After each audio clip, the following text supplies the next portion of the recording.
Hello and welcome back, my Royal Rogues. My name is Jesus Enrique Rosas. I'm the Royal Rogue. And tonight we have the despicable news of search results manipulation on Netflix. It so happens that if you land on the streaming giant's page and search for the documentary Heart of Invictus, of which the trailer is already out, you will get in the top results in high contrast the option to watch Suits and the documentary Harry and Meghan. Now, you don't have to be a graphic designer to realize that a high contrast black and white image with two faces, one of them looking at the camera, and the title in emergency yellow is going to attract more attention than whatever they tried to do with the Veterans documentary. Now, this is something that I find poor taste, to say the least. And, I prefer to keep my jokes family friendly, but I couldn't help but share with you my improved command of the English language. People search for Heart of Invictus, and Netflix, did you mean tart off to grift us? And if being ignored at his latest poll stint wasn't enough, we have more bad news for Harry. Because his father, the king himself, has handed one of Harry and Meghan's biggest hate figures, Sir Edward Young, the rare honor of becoming his permanent Lord-in-Waiting. Sir Edward had recently stepped down after 19 years of service, and he was the one we must pray for kicking the Montecito pot and being named by Harry the Bee in his memoirs pair, claiming that he was the one of the schemers against him at Buckingham Palace. It is already legendary, the recollection that Harry was presented with 5 options for the sausage couple future when he arrived at Sandringham when he and Meghan had decided to quit. But Sir Edward already had a statement drafted and printed with just one option already decided. Oh, Harry, how ungrateful. He was making things easier for you, so you didn't have to give it much thought. Well, not that you could. Or perhaps the intention was to put some brakes on Meghan, who is already famous for getting what she wants, and the Invictus Games was no different because allegedly she had requests that were on par with eccentric celebrities such as Jennifer Lopez and Cher. Oh, how empowering. According to a source close to the Duchess of Sausages, her meals and snacks have all been planned out and are very specific. She has requests for a certain air temperature, particular linens and decor for the hotel, and needs chauffeur-driven limos everywhere. And of course, she and Harry are still debating whether or not to fly private. You name it, Meghan's fusing over it.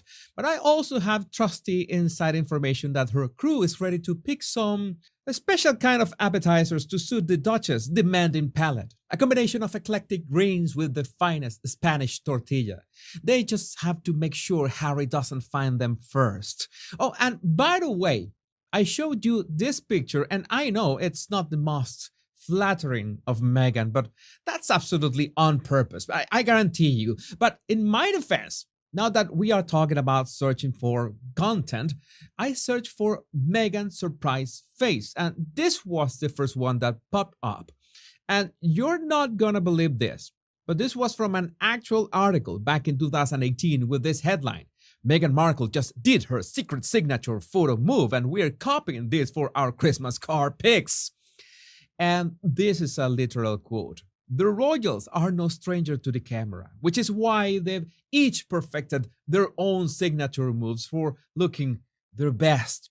Enter Meghan Markle, newest inductee to the monarchy, has started her own photogenic expression, introducing surprised face. I am not making this up. I wish I came up with this kind of stuff. This is top tier trolling.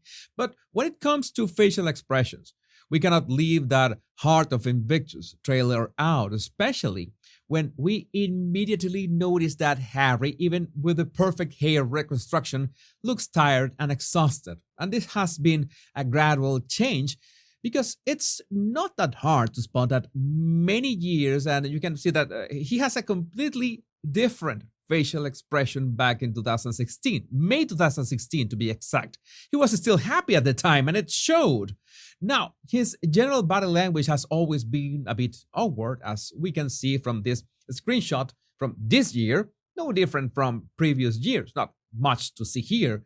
But the real difference always ends up on his facial expression. It's not the same joy, it's not the same light, it's some kind of obligation that he has to go through. And I'm not sure if the feedback from veterans and their families has been that positive regarding, well, Harry himself. Because the problem is that the damage to the Invictus games, whether direct or indirect, has already been done. You know that the best feedback is always in the comments, and in this case, it's no different. Thanks to the screenshot from Rocco's mom, and I quote, Netflix are said to have cut Harry's wife out of the trailer amid concerns of a boycott. The Heart of Invictus trailer has apparently more dislikes than likes, even in its current form, with just Harry. And I had to check that for myself, and effectively, YouTube could have hidden the dislikes in videos, but it's still possible to see them with the right internet browser extension. 3 times is the ratio of dislikes to likes, and that is sad, really sad, because these veterans deserve much more than this. This is further proof that sometimes not every publicity is good publicity, because reputation is something that takes years to build, but minutes to destroy.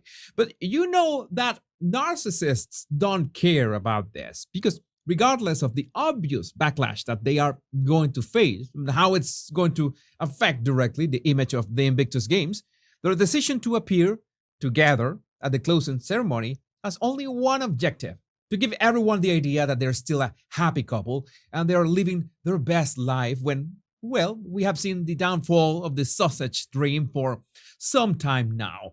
And the biggest problem is how these stories are framed. And in this case, they will be seen together for the first time since the car chase that never happened in New York.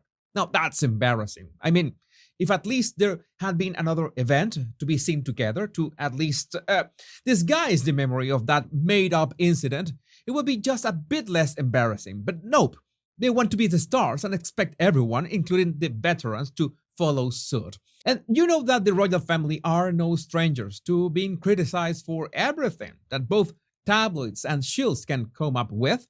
But in the recent onslaught directed specifically towards Prince William, there's all the complaining that so far he is not going to Australia to support the Lionesses' World Cup final. And regardless of being a fan of the Prince and Princess of Wales, I have criticized them a couple times, especially Prince William. Not in a personal way, of course, that's pretty much useless and classless, but in the way they implement certain strategies, which, to be fair, have been pretty much flawless in the past several months, in my humble opinion. So, it is my 2 cents that this doesn't qualify, pun not intended, to keep this apparent rift between 2 generations of the royal family just to entertain gossip. I understand that the overseas couple are not around, but precisely, let's focus on the big picture.